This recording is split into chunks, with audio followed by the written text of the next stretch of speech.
Supreme court ने LIC IPO पर बड़ा फैसला दिया है। सुप्रीम कोर्ट ने केंद्र सरकार के LIC IPO पर फैसले को चुनौती देने वाली याचिकाओं के एक बेंच पर रोक लगाने से इनकार कर दिया है। चुनौती सरकार के उस फैसले पर थी जिसमें जीवन बीमा निगम ने अपनी हिस्सेदारी का 5% एक IPO के जरिए बाजार में उतारना तय था।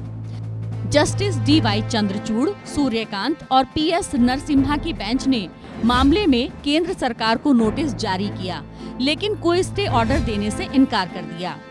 कोर्ट ने कहा कि उठाया गया मुद्दा कानून को धन विधेयक के रूप में लागू करने से संबंधित है और ये पहले से ही शीर्ष अदालत के समक्ष लंबित है। इसीलिए इसने कहा कि मामले को लंबित मामले में टैग किया जाएगा। NGO पीपल फर्स्ट ने पॉलिसी होल्डर्स की ओर से सुप्रीम कोर्ट में एक याचिका दायर की थी, जिसे सुनवाई के लिए स्वीकार कर लिया गया था। पॉलिसी होल्डर्स की ओर से सीनियर एडवोकेट श्याम दीवान ने बहस की शुरुआत की। उन्होंने कहा कि सरकार ने जिस तरह से मनी बिल लाकर LIC IPO लाने का वैधानिक रास्ता तैयार किया, इसके ऊपर भी विचार किए जाने की जरूरत है। उन्होंने कहा कि LIC के साथ लोगों के अधिकार जुड़े हुए हैं। ऐसे में IPO लाने के लिए मनी बिल के जरिए रास्ता नहीं तैयार किया जा सकता। सीनियर एडवोकेट इंदिरा जयसिंह ने भी बहस में हिस्सा लेते हुए LIC IPO के विरोध में दलीलें दी। उन्होंने कहा कि पॉलिसी होल्डर्स से 523 करोड़ रुपए डाइवर्ट किए जा रहे हैं। उन्होंने कहा कंपनी का मालिकाना हक बदल रहा है और ये नए हाथों में जा रही है।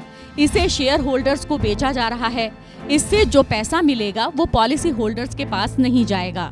सारा पैसा भारत सरकार के बजट को बैलेंस करने में खर्च होगा।